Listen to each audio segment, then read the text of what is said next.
our first day here in Tokyo, and today we're gonna check out Shibuya. But first we're here in Omotesando for some spectacular Japanese breakfast and some shopping. After breakfast, we're also gonna head to Shibuya Sky for some spectacular views of the city, check out Shibuya at night, and have one of the most spectacular desserts in all of Japan, with some incredible matcha and even more incredible views before we head to our first Yakiniku restaurant for insanely high quality buttery soft Wagyu, which we grill in our own table.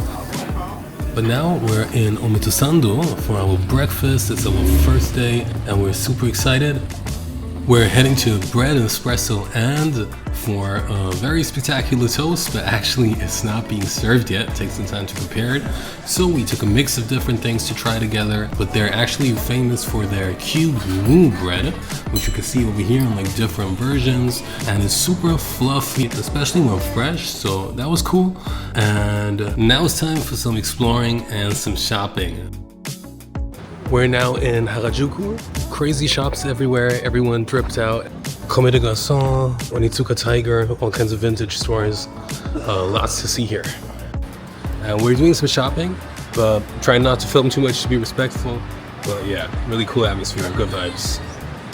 So, Cat Street and the streets around it are part of Harajuku and kind of connected to Omotesando and Shibuya. There are so many boutiques, local designers, streetwear and vintage stores, and brands like APC and Yoji Yamamoto. And there are certain streets where everybody looks straight out of music video. It's just really a vibe and a nice place to walk around, people watch, and do some shopping.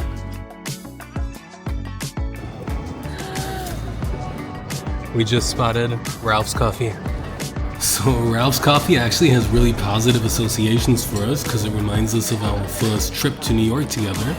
And for some reason, mugs are like crack for Brini. So she's been wanting to get a mug from Ralph's, so we decided to go get a coffee in a mug before we continue our Tokyo experience and finally head to Shibuya.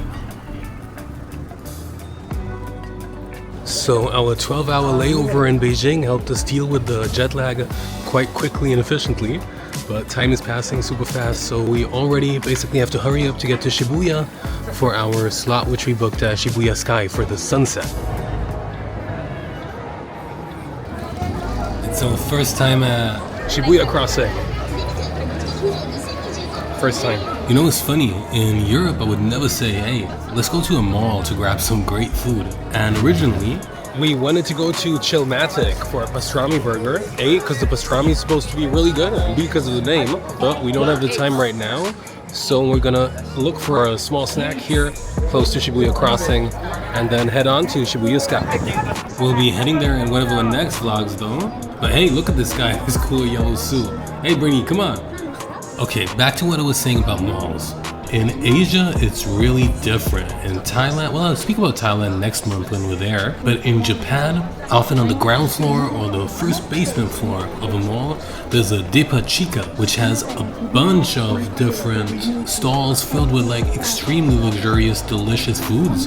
So we decided to go check out a Depa Chica and get some food over there. Okay, we almost made it. I think we're close to the entrance. I know you all heard that convenience stores are crazy in Japan, but honestly, these Depa Chicas are a whole nother level. We're in a food mall and we need to get out because everyone is giving us stuff to try and it's all delicious, so super dangerous. But we're actually in a hurry to get to our slot for Shibuya Sky. We actually booked our spot way in advance because it sells out super fast, but if you didn't manage to make a reservation, don't worry, I got y'all covered a little bit later in the vlog.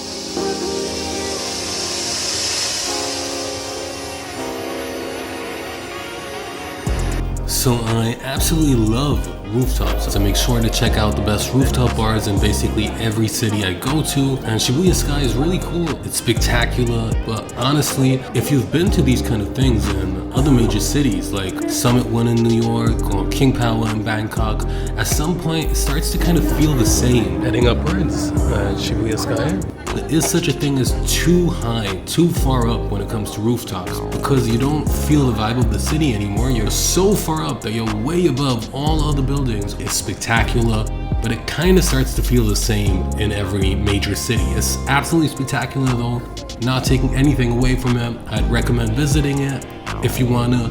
And yeah, shout out to Shibuya Sky, it was cool. We had originally booked our slot for the sunset, but we decided to enjoy everything, take in the views, and then continue on to one of our highlights of the day for our first spectacular dessert here in Tokyo. So while Shibuya Sky is extremely impressive, if you don't manage to get a ticket and secure a spot, you can still go a couple of floors down here to Kagurazaka Saryo.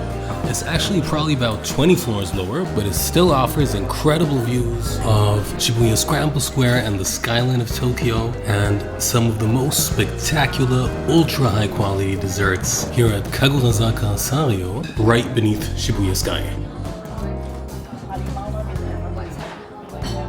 Our first Kakigori in Tokyo.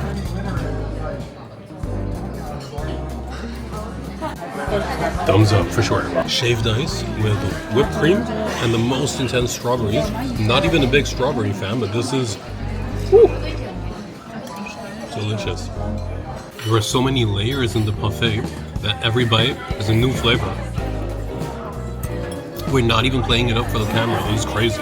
Ever since we had Kakigori for the first time during our first trip to Bangkok at like a really good Japanese spot, we've been fiending for more.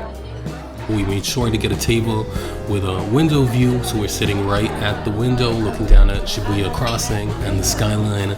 And it's crazy, in Japan, in like 99% of places, everything just tastes so light, fresh, high quality. Even these heavy looking desserts, it all feels so good and fresh and pure. So the quality just in Japan is like nothing I've ever experienced before.